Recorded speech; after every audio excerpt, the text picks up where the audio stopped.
And so I decided to lead an expedition to the Pacific Ocean, the location that was identified by the Department of Defense, to within 7 miles. And we built a sled with magnets on both sides and put it on the ocean floor that is about a mile deep.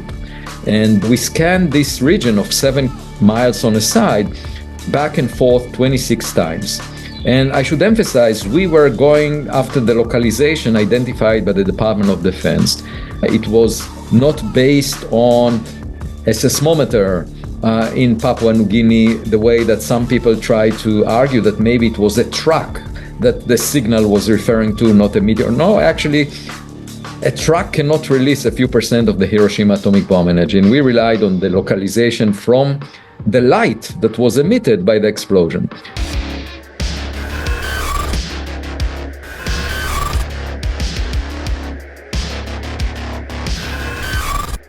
Welcome back. I'm here today with Dr. Avi Loeb. Dr. Loeb, welcome. Thanks for having me. It's a great pleasure.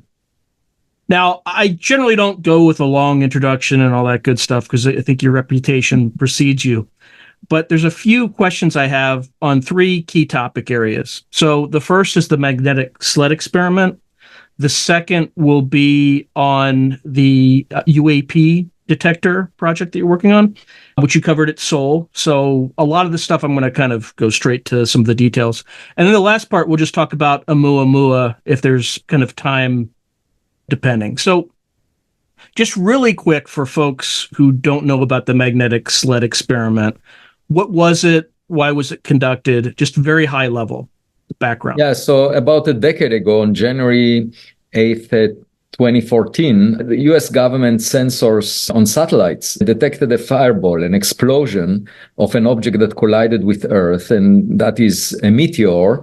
They are obviously up there to monitor the potential launch of ballistic missiles as a matter of national security. But when they see an object colliding with Earth, they release the data to NASA, who puts it publicly because it may serve astronomers. And so they have a catalog that NASA compiles, the Jet Propulsion Lab, where all meteors that were detected are listed, including one just a couple of months ago over Spain and Portugal. And in 2019, I was curious whether the catalog compiled by the US government has any objects that were moving faster than the escape speed from the solar system, meaning they enter the solar system from outside and they're moving. They can only pass once through the solar system and cannot be bound by gravity to the sun. And that's a very simple calculation. Given the speed of those objects when they became meteors, one can figure out how fast they're moving relative to the sun. And I asked my student to look into that. Amir Siraj, he was an undergraduate student working with me. We found this one and we wrote a paper about it. And then some of my colleagues did not allow the paper to be published in the Astrophysical Journal. So I reached out through the White House to the US Space Command, which looked at the data and confirmed it at the 99.999% that this object is interstellar. And it was actually the first one recorded from outside the solar system, a large object, roughly half a meter in size, that released a few percent of the Hiroshima atomic bomb energy when it exploded. And it exploded only in the lower atmosphere, about 20 kilometers over the Pacific Ocean.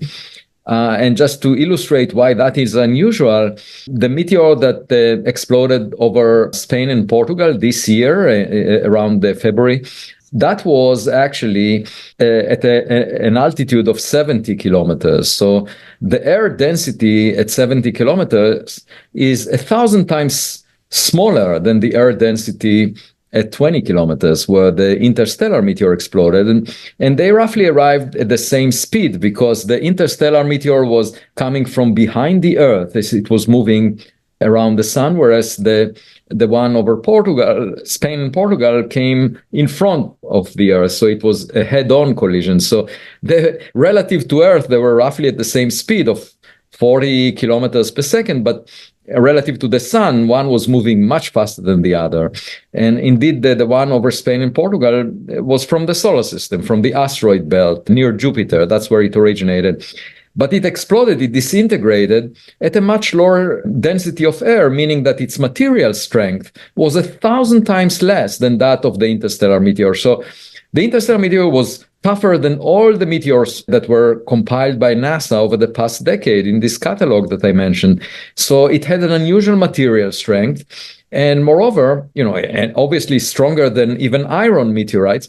Moreover, when translating the speed to what it was outside the solar system, turns out that it was even faster than 95% of the stars near the sun. And that brought the possibility that maybe it's a Voyager-like meteor. Imagine an artificially made object may not be functional anymore. It's space trash, but colliding with Earth and appearing as a meteor of unusual material strength and unusual speed. When the United States and China clash, the world will never be the same, especially when forces beyond reality threaten to intervene. What if the United States went to war with the People's Republic of China? How would these rivals fight for supremacy on land, sea, air, and across the stochastic streams of time? What wonder weapons would be unleashed? What horrors would emerge from the irradiated sludge of the South China Sea? What heroes would rise and forever change the course of history?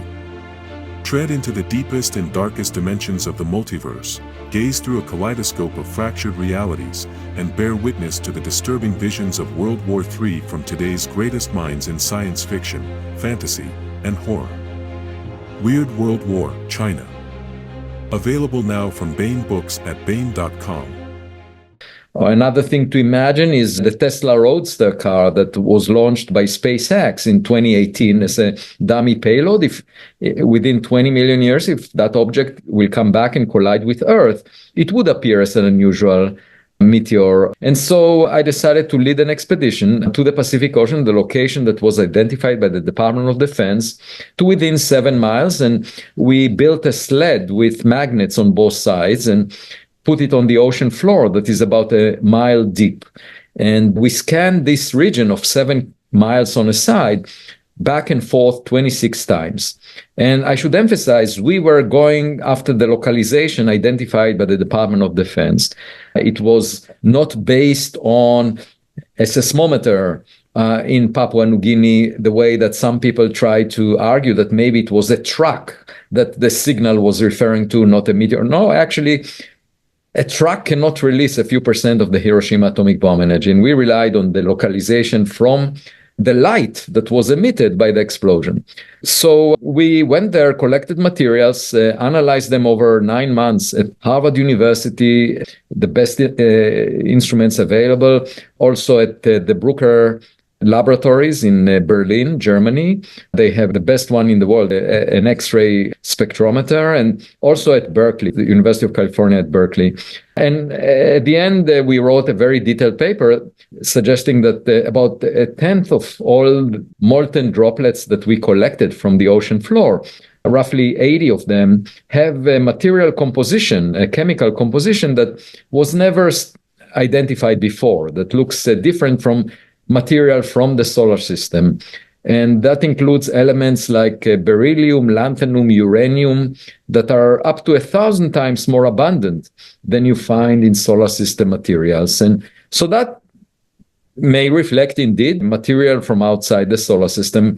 And if so, it's the first time that scientists analyzed materials from a large object that came from outside the solar system. In the past, it was only dust, tiny particles that were found from interstellar space. And here we're talking about a big object. And of course, it's very different because the question is, where did this material strength and speed come from? And one possibility is the object was artificial. Another one is that it's natural, but from a very different environment than the solar system. And I actually wrote a paper about the natural potential origin. It's possible to imagine a situation that would give rise to the very unusual chemical composition that we found, but we are not sure. And what we want to do is go there again to the same site, look for the wreckage of this meteor. Perhaps the core of the meteor survived. And if we find bigger pieces of the object, we should be able to tell why it had such an unusual material strength, what it was made of, and infer the potential origin, sort of like finding the engine of the Tesla Roadster car at the bottom of the ocean, if it's artificial. And so for that, we will need the $6.5 million. We just announced this project, and we're seeking a funder. And of course, if a funder comes along, that person can be involved in the expedition and in the research. It will be a more ambitious expedition because we will use a robot, actually a remotely operated vehicle that we put on the ocean floor with a video feed, and we will see in real time what we are picking up. And so that's why it's more expensive than the previous mission that we had.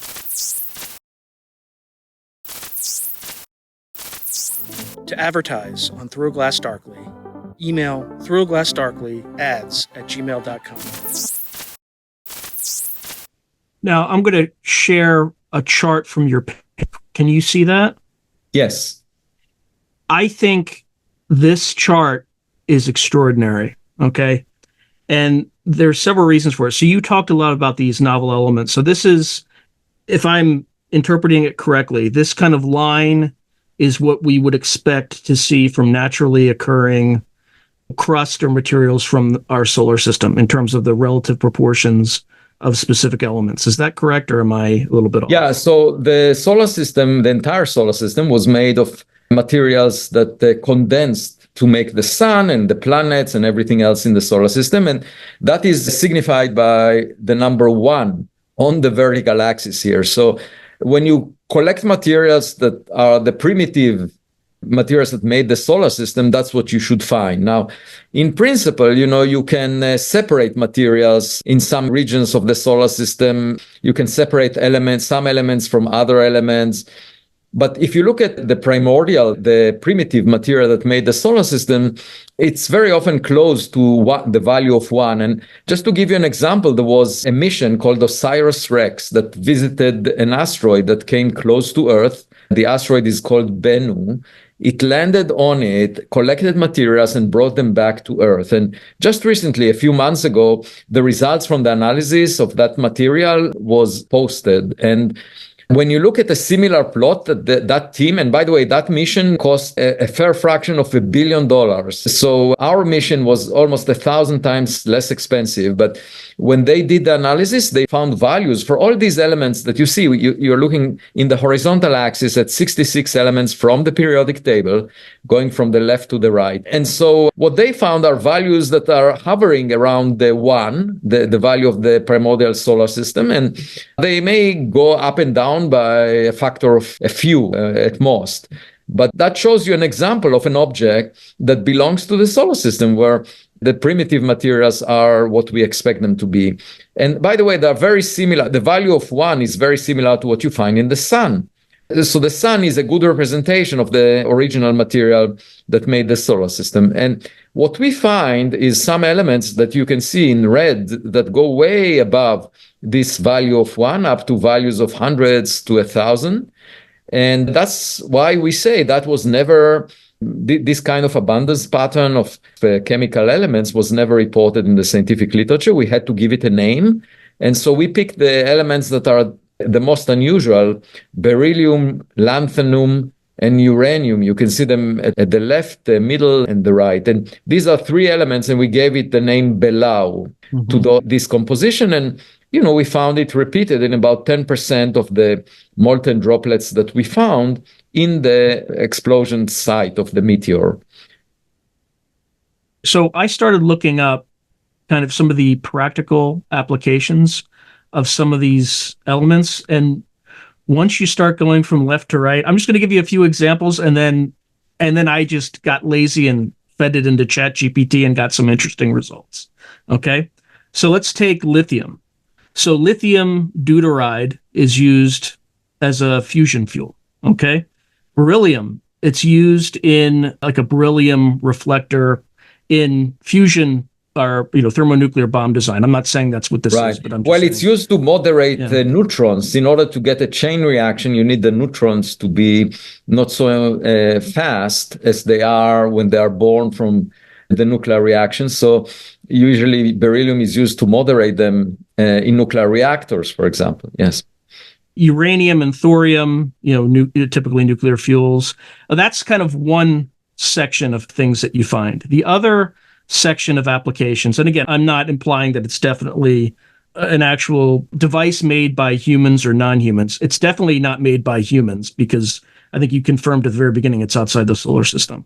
Right. But the other things that you have are niobium, that's used to strengthen steel alloys on Earth. Zirconium, it's used in jet engines and space shuttle parts. Yttrium is used to increase strength of alloys. So you get this spacecraft sort of strengthening alloy sort of thing. Tungsten, it's used particularly in heating elements, to keep spacecraft cool. So what I did is I said, okay, it's, I'm getting everything I check has kind of fits into one of these two categories. There's some catch-all elements like neodymium, which is strong, high-powered magnets, etc. Barium also has a wide variety of uses. All right, can you see this? Can you see Yes. Yeah. Okay, so this is the query I put. So based on the elemental composition, high concentrations of the following elements, basically fed it in based on this chemical composition of an object that falls from space. What are the most common possibilities? Okay. So, and it's in the order of what they would be. Okay. So spacecraft or satellite. So it's obviously not a human satellite if, there's a very small percentage chance that Spacecom is not right, but I think it's probably 0.1%, something like that. So you can read this. I'm not going to read it for the audience. It's very, very interesting, of course. And I should emphasize that we wrote a 46-page long paper with a lot of details. And only in one sentence, I, in the conclusion section, mentioned that maybe it's of artificial origin. And I was immediately attacked by both critics and journalists who said, how dare you put such a sentence and speculate. And I found that really strange that, I did not say explicitly that it's artificial. I just said that it's a possibility and we should keep it on the table until we find more evidence. And that resembles the experience I had with Oumuamua, the other interstellar object the size of a football field that did not collide with Earth, but was discovered in 2017, where I wrote a paper and said maybe it's artificial based on its unusual properties. And again, I was very heavily attacked just for one sentence in that case of a 5-page long paper. And I really find it strange that, in other contexts in science, we are often unsure about what to make of the data. So we put possibilities on the table, and that's completely legitimate when you deal with the dark matter. Like, we don't know what most of the matter in the universe is.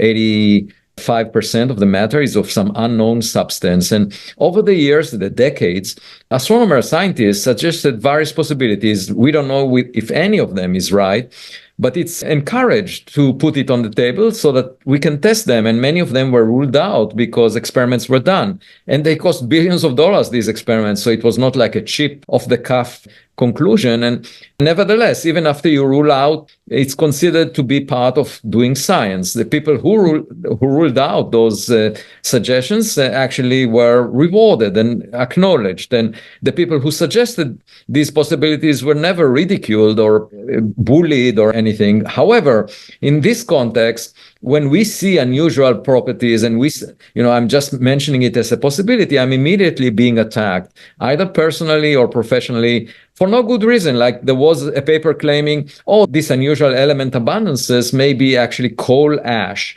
And that was written by it was written by a scientist who actually is not studying materials. He just wanted to make this. And then immediately the reporters lashed into that. So we had to look at the composition, and we showed, by studying 55 elements from the periodic table, we showed that it's not coal ash. But it takes a long time to check that, and he wasted our time in some sense. And then more recently, the claim was that this meteor was a truck, and which again has nothing to do with the data that we have. And they said the location may be wrong just because they don't trust the US government, and all kinds of statements like that. If the data doesn't fit what people are expecting, in this case, for example, with material strength, the claim was that the data must be wrong. And there is nothing more arrogant than claiming the data must be wrong if it doesn't fit your model. You're not only believing that your model must describe anything that we come across, like everything needs to be stones from the solar system, which is a very narrow-minded point of view that some experts are holding. But moreover, you're saying that some other people who are professionals that are funded at $30 billion a year, that's the US Space Command, are not doing their work. And you are publishing a paper saying they don't know what they're talking about. And that's a very serious accusation against the whole organization, which receives a lot of funding, responsible for national security. And you are claiming that they got it wrong by a factor of 2. They measured the speed wrong by a factor of 2, which is a statement made in a paper published in the Astrophysical Journal. And you are doing it at the time that some scientists, myself, leading an expedition to find the materials, bringing the material back. On the day that I was bringing it back, I see this paper being posted. And I just ask, what is the real motivation of those scientists, that just trying to bring it down by raising as much dust as possible to claim that they don't see anything? And it's not really driven by curiosity. It's driven either by jealousy to the attention that the subject gets from the public, or it's driven by their desire to argue that they know everything, that basically if you argue that something that they are not familiar with may have been seen, they want to bring it down so that nobody will to discredit it, because their stature, their reputation builds on past knowledge.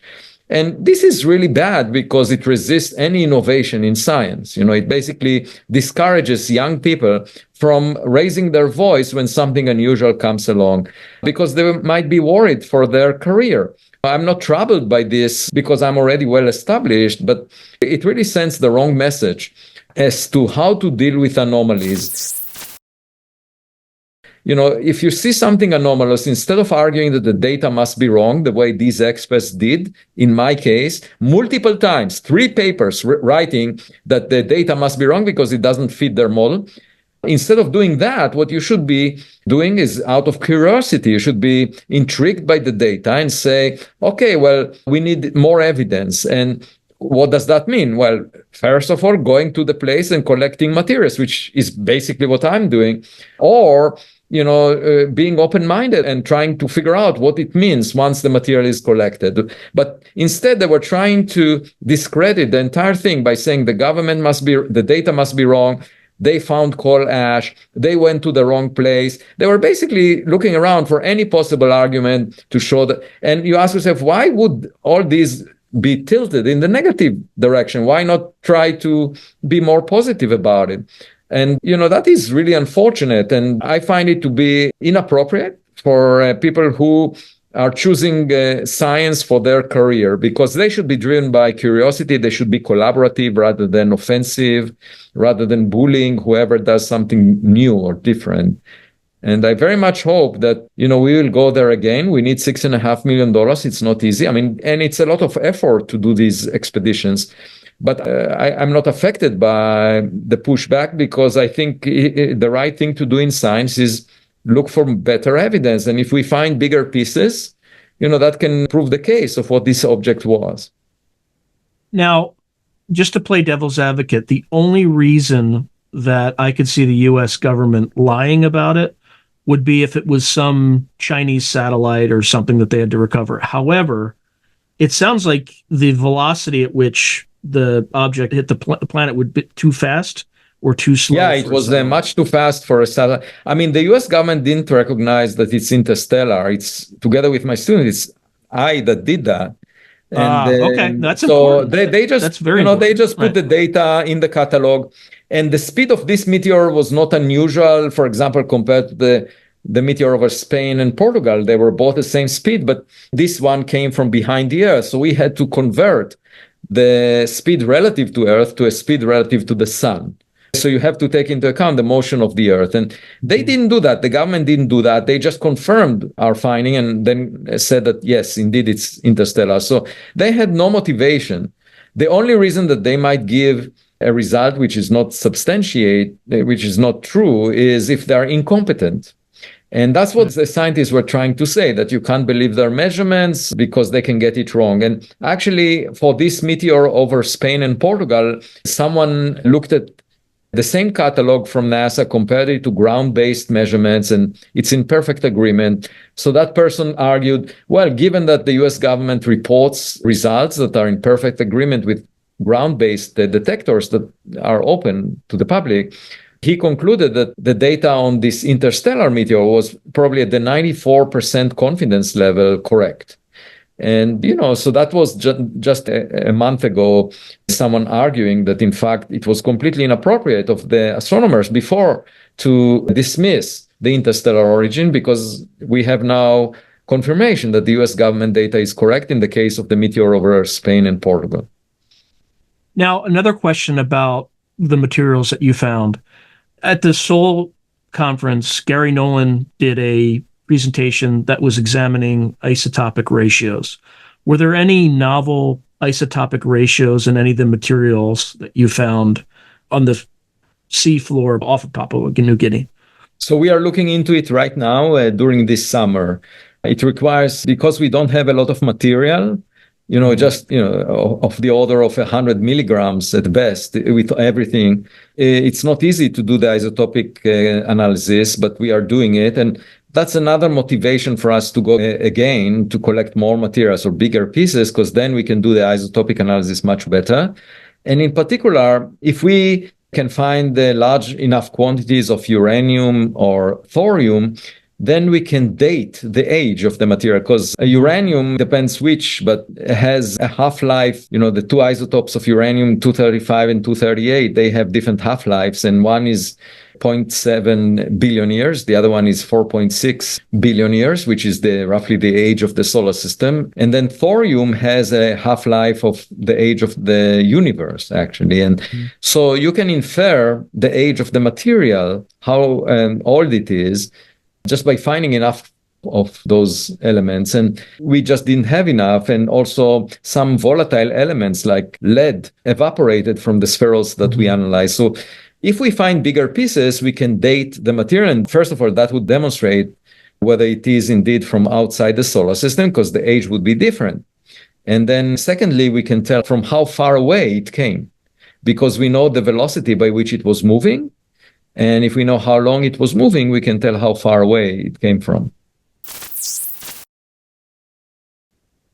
And in terms of funding, why isn't the U.S. government funded this? I would think this would be something that was interesting. Well, they don't. So when you ask about funding from the U.S. government, the usual channel for science is the National Science Foundation or the Department of Energy, Department of Defense. They fund physics projects, science projects. And those funding opportunities are dictated by the community, the mainstream of the scientific community that is working on some topics, and they are the ones to review the proposals. And this subject is not included because it's new. And also it's outside the mainstream because the study of, interstellar objects just started over the past decade. So not many people are subscribed to it. And as a result, I cannot easily get funded through the usual channels. So, and I tried, but gladly there are private foundations, for example, or private individuals,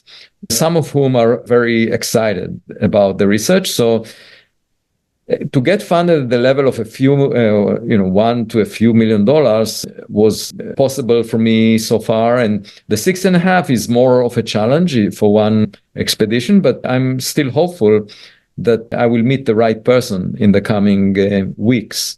We really want to get started with the design of the engineering and also with the plan we have already a ship that we identified that has this remotely operated vehicle. So just wish me luck, and hopefully I'll find the right partner for this.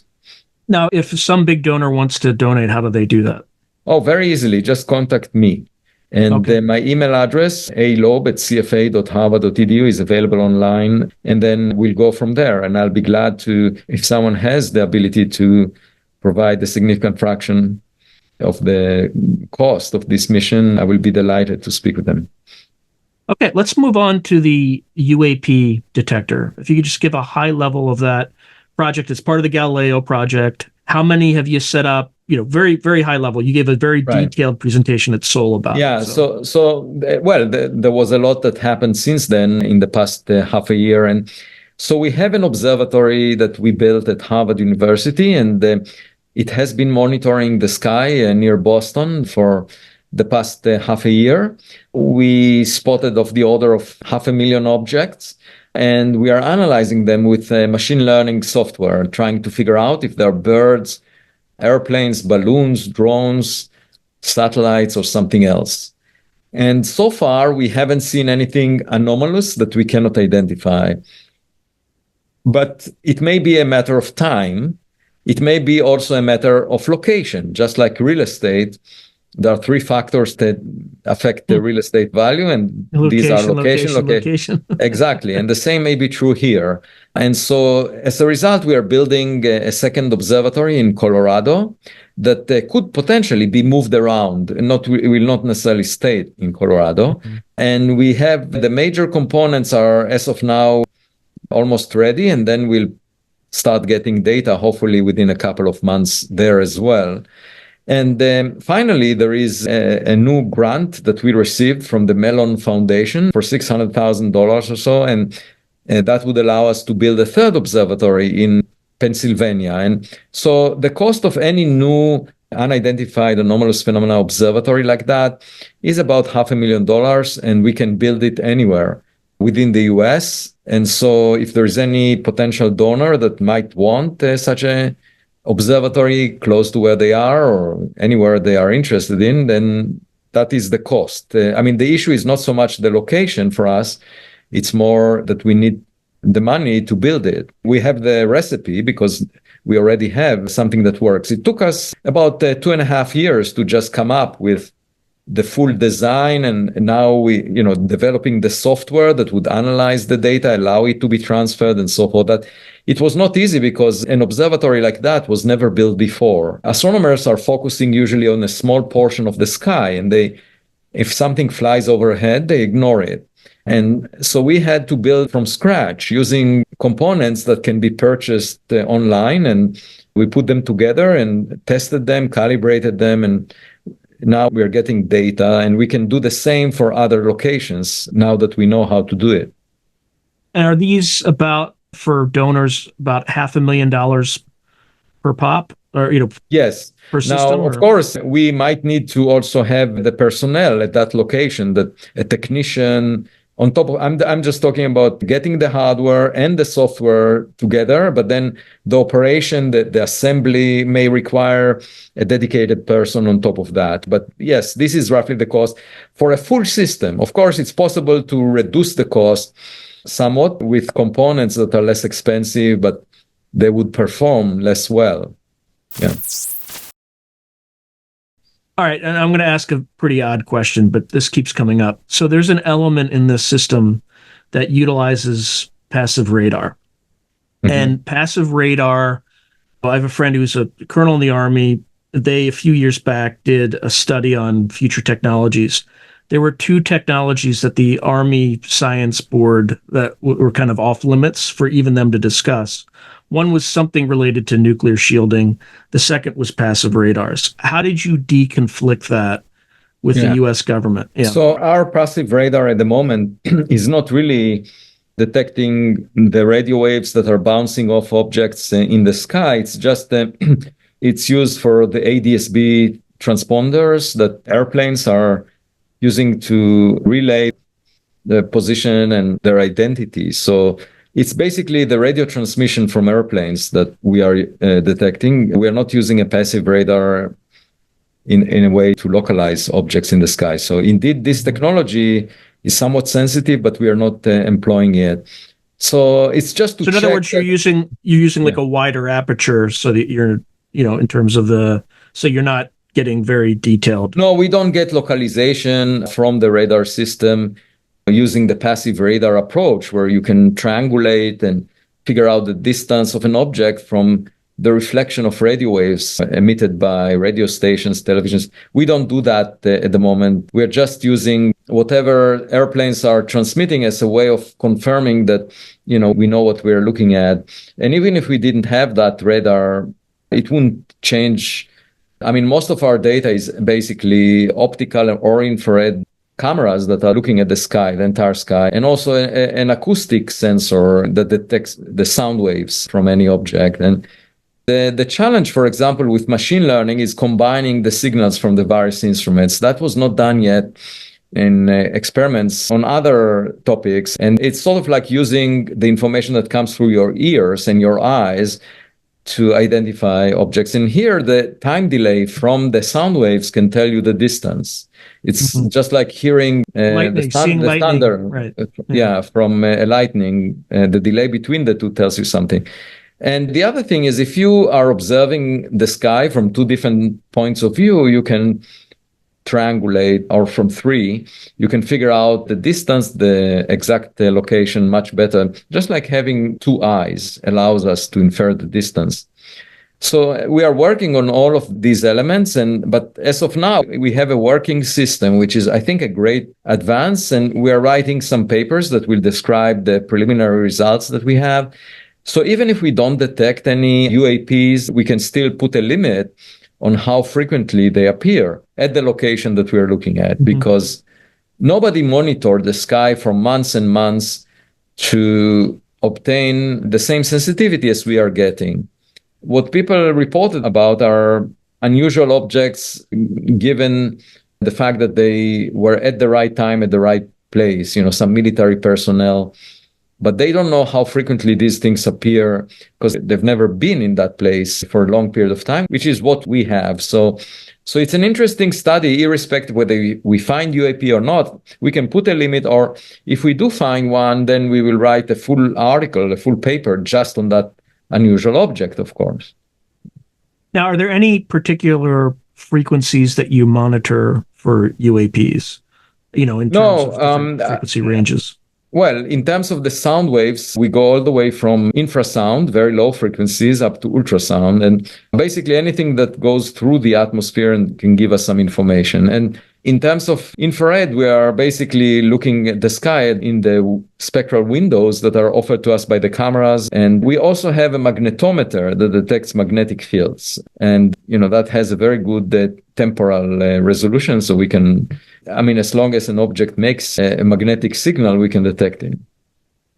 What are the most common objects that would register magnetic fields that are, natural explanations? The most common are birds, at least at the location that we're at. And sometimes leaves, falling leaves, they appear as unusual object. Yeah, these are the most common. And clouds, I should say, because when you take an image of the sky, sometimes there are small clouds that behave in very unusual ways if there is a strong wind. So the most common are birds and clouds, and then sometimes we see leaves. All right, let's move to Oumuamua.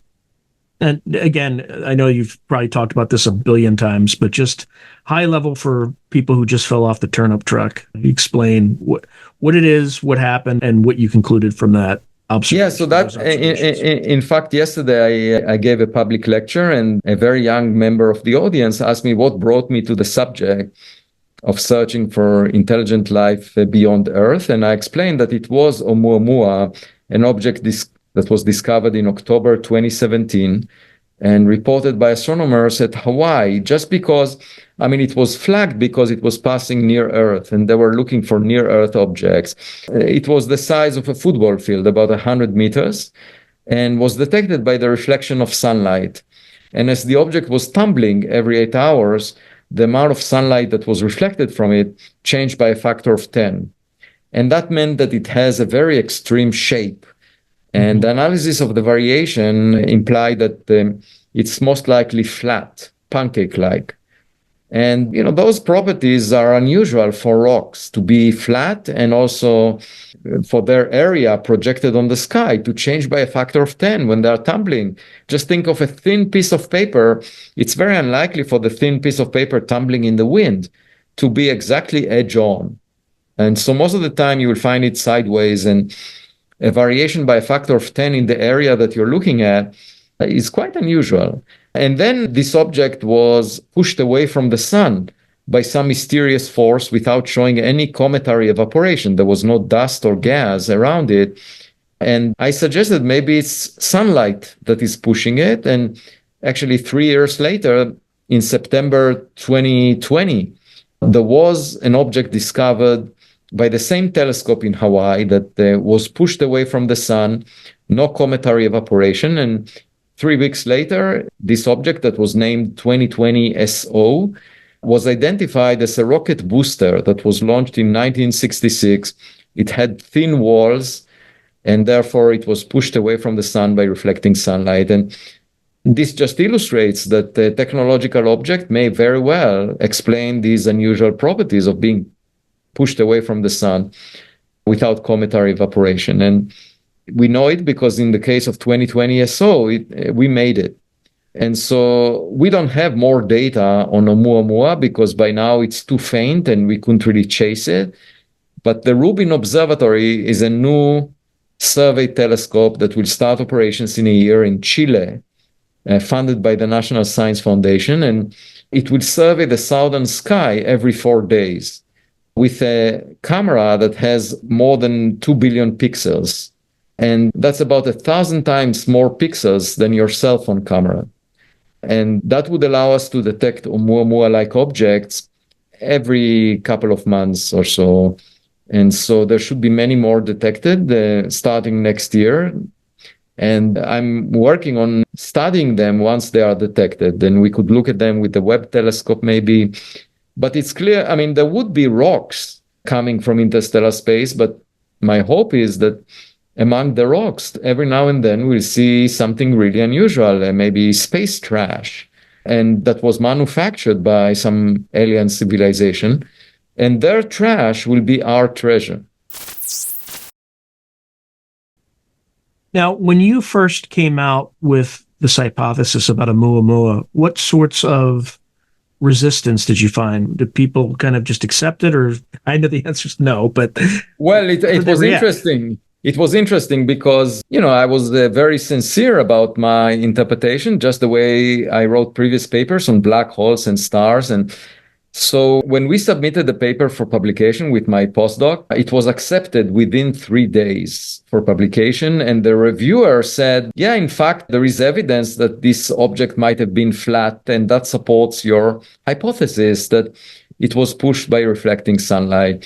So in fact, it was immediately, that's unheard of that a paper gets accepted within 3 days. And so people were supportive until the media started paying a lot of attention, because once it got accepted, I immediately had a television crew at the front door of my home wanting to ask a question when I was heading on my way to the airport to Germany. And they said, we have just one question for you. Are we alone?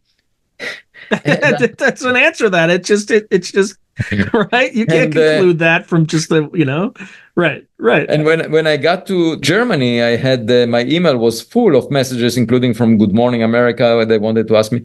So there was a huge media storm, and I was not used to it. And even in Germany, they had to arrange a special session because there were 20 journalists that wanted to speak to me at the same time. So they put them in one room, and I got into the room, and there were microphones all around. And then one journalist was shouting from the back in an Italian accent. She said, "Do you think you are Galileo?" And I said, "No, I'm not claiming that I'm Galileo. I'm just saying this object is weird, and right. And that's all, And so anyway, once the media paid so much attention, and it included, for example, a reporter from the New Yorker calls me on my cell phone about the same time that I'm supposed to head home and pick my daughter from somewhere. And so I just answered the questions, and then he quoted me verbatim in the article, and it was read by, I don't know, like 500,000 people. Anyway, so all of this attention started to make some of my colleagues very uneasy and jealous, basically. They got really upset that there is this coverage. Well, people discussed for so long the possibility of life beyond Earth. Why is Avi getting that attention? And they got really upset. But what can I do about it? This just came along. I did not plan this object, Oumuamua. So I wrote a book about it, and then there was even more media attention, and my colleagues got even more upset. And then they started attacking me, some of them. I should say it's a small minority. People who know me respect everything I do, and I'm still the director of the Institute for Theory and Computation at Harvard University, and we just had a conference celebrating 20 years for this institute. And a lot of the young people that are now distinguished professors at the leading universities, they came to me and said that they really admire the work that I'm doing. So people who know me are very supportive, but then there were some, I should say, mostly low-level scientists that I've never heard of, that I've never met, who started attacking me on social media and started going after me with reporters, basically making nasty remarks. Like one of them would say, nobody has time to review Avi's papers, and it takes all the oxygen in the room, and this is really not good for science. And I've never met this guy. I never asked him to review my papers. He can just say that he's too busy. Who cares about this guy? Right. And so anyway, focus on your own work, right? Stay in your lane, right? But he continued to make these negative remarks, and I thought nobody would pay attention. But then some reporters, like there was a New York Times Magazine article, very long one, that they usually do on either famous singers or politicians, and so they did it on me, and then they would quote these negative remarks as if it makes it more juicy, the story more interesting, even though there is no substance behind these remarks. They are just driven by jealousy, by people who are not really like those that made the remarks, including this person that made remarks about the materials that we collected. They never had access to the material. So what is he talking about? How can he say that it's coal ash? Like, this is ridiculous.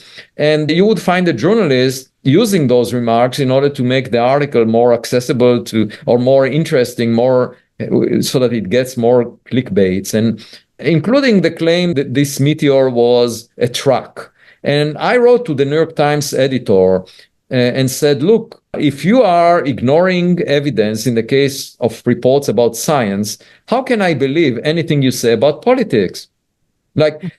Science is supposed to be like, if the US government detected this meteor based on the light, and that's the localization that we used when we went to the Pacific Ocean, how can you say the meteor could have been a truck?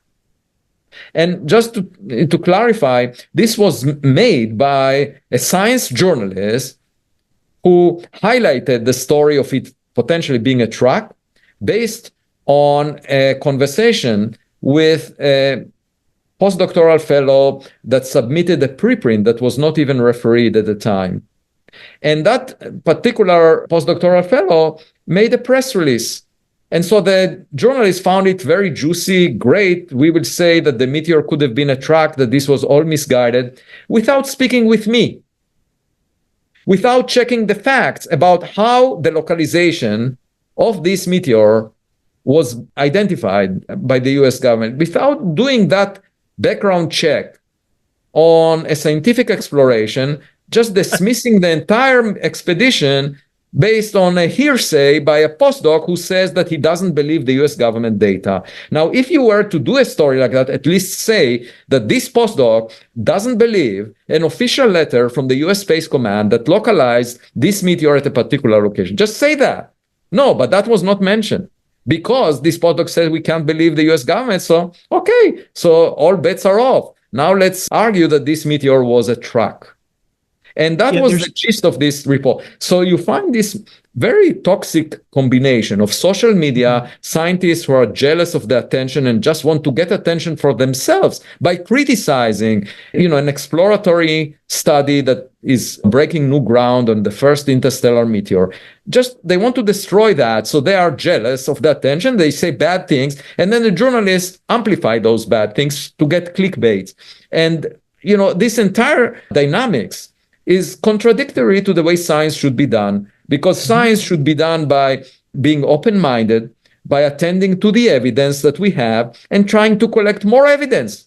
So instead of bullying the scientists who are trying to get the evidence, your duty as a scientist is to be open-minded, not to say anything, and encourage the collection of more evidence. That is your duty. But instead, these people are claiming they are defending science, but they're actually anti-science, because the way they're practicing, their professional duties is exactly opposite to the spirit of science. They're not driven by curiosity. They know the answer in advance. And if the data doesn't agree with their prejudice, they say the data is wrong. And I claim that these people, the small minority that were very vocal and abrasive, they are anti-science. Mm-hmm. I think the three most powerful words in science today are, I don't know. It will set you free. Exactly. I don't know. I will find out. Right? Exactly. That's what distinguishes science from politics or from religion. You know, the beauty of not knowing is that, first of all, you're honest. So that's what a kid would say. However, if you pretend to be the adult in the room that knows everything, you would never say, I don't know, because it shows weakness. So the beauty of saying, I don't know, is sincerity. You know, you're putting your cards on the table. But more importantly, it makes you curious. Because if you don't have the answer to a question that is exciting, instead, what you will try to do is figure out the answer. So you will be driven to do some work. If, on the other hand, you have an opinion that the US government had the wrong data, that this material was coal ash, that this meteor might have been a truck. If you are trying to basically have an opinion to start with without doing any work towards more evidence, then you are just expressing your prejudice. You're not doing any work. That's the easiest thing to do. That's what you find in politics. People have opinions. They're not doing any hard work. They just have an opinion. But in science, the whole point is that you have to put a lot of time and effort and money towards collecting evidence because it may be in conflict with your prejudice. You know, we realize that we are not at the center of the universe. It sounded reasonable to everyone until Copernicus and Galileo realized through hard work that it's not correct. And it's, you know, new knowledge does not fall into our lap. You have to work hard to collect it. And that's what I'm trying to do. So I would expect them to be quiet, curious, and encourage this analysis. But instead, not only that they have an opinion, they're bullying and trying to ridicule the study and speaking to reporters so that they will diminish the significance of the work. And I find this to be anti-science. These people are basically saying, we know the answer. We don't want you to collect evidence. And that to me is exactly what the church did in the context of Copernicus and Galileo. All right. I think we're up at the top of the hour. Last question. What projects are you currently working on that are related to kind of understanding what's going on and with extra solar objects and things like that? Right. So first, we are trying to measure as much as we can the isotopes, the question that you had before, during the summer of the material that we got. And secondly, of course, raising the funding that is needed for the next expedition so we can start planning for it to have it within a year. And then with the Galileo project, trying to look for anomalous objects. And, you know, machine learning may find things that we don't identify with the human brain. And so we're trying to employ that. These are three exciting things. And in addition to that, in 2025, we are developing a pipeline that would analyze the data that comes from the Rubin Observatory to find more interstellar objects. So I would say within a year to 2 years, there will definitely be exciting news coming, either from the expedition, if we get funded, or from the Rubin Observatory about more objects like Oumuamua. And, you know, eventually the data will be good enough to settle the issue of whether any of them is artificial in origin. So I very much look forward to that. And I think the next couple of years will be quite exciting. And I should say there would also be, on the artistic side, there would be a Netflix documentary coming out, hopefully by the end of 2025, about the expedition. It was documented. And then there is also a play that was written about my work that we hope will be presented at the theater. And there is also a sculpture being made. And so artists are also inspired by this science, in addition to scientists, young scientists that are hoping for more information. And just, you know, a couple of weeks ago, I got a scientist who works in Oxford in England, and he contacted me and said, I want to help you. And as of today, we are finishing a new paper that we hope to submit to Nature magazine. And so there are young people who are really excited by this line of research because they are not subscribed to the approach taken by some of those critics that I mentioned before. They have a fresh mind, a beginner's mind, and they find it inspiring. That reminds me of one last question about young people. Mm-hmm. So I have a son who's going to be an undergrad at Stanford next year. He's starting in the fall. Mm-hmm. He's either going to major in some form of engineering, electrical engineering, or he's also flirting with physics a little bit. If he were to explore these problems, what would your advice to him or any other similar student with a love of science and mathematics? Well, if he's interested in what we discussed, he can just send me an email, and I'll be happy to provide advice and potentially work with him. I really enjoy working with young people because they are not subscribed to prejudice. They're willing to dare, but of course, they're not as established. So it's risk management as far as they are concerned. But I always give them the advice that you can diversify your portfolio. You can, just like in financial investments, you can put some of your resources to risky propositions. And it may well be that those would benefit you the most eventually. Thank you, Dr. Loeb. It was an absolute pleasure, and good luck on uncovering the secrets of the universe, so to speak. Thank you so much. With the help of your son, maybe even better. Thank you. If you enjoyed today's video, please hit like and subscribe, and also hit the notification button so you can be notified whenever I post new content. Thank you. Now, if you're enjoying the channel and you want to support it, there are several things you can do. In fact, there are 5 things you can do. The first thing you can do is just buy my books. I got plenty of books out in the market right now, and I would prefer that folks buy a book rather than giving me direct support because they get something out of it. They get a real tangible product. The second way you can support me is by becoming a member on YouTube or becoming a patron on Patreon. And just go to either site and it'll explain everything.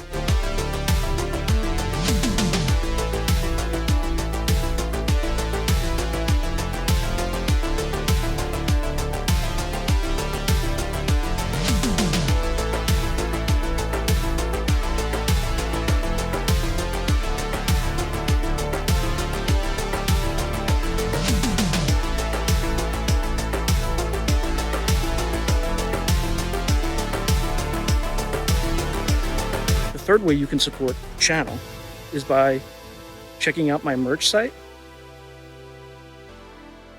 which is here. There's plenty of stuff that you could get to support the channel. And I'd appreciate that you have it and you can wear it. Not only do you help support the channel, but you also help promote the channel, and I appreciate that. The fourth way that you can support the channel, and this is really easy, is anytime you want to buy something on Amazon, literally just go to the description below and click on any link, literally any link. The channel gets a cut of that, and it costs you no extra money. You just go through the link, as I'm part of the Amazon Affiliates Club. The fifth and final way you can support the channel is through donations. Now, I don't prefer these because it's more of an expression of gratitude, but you don't really get anything out of it as a subscriber to the channel. However, if you decide to do these options, there's 2 options. There's Buy Me a Coffee, which is a separate site, and there's also, you can go through YouTube with either a super chat, super sticker, or a super thanks. Again, I prefer Buy Me a Coffee because that organization takes less money than Amazon does. But either way, I appreciate any support you are willing to give the channel. So thank you very much and keep watching. I really appreciate it.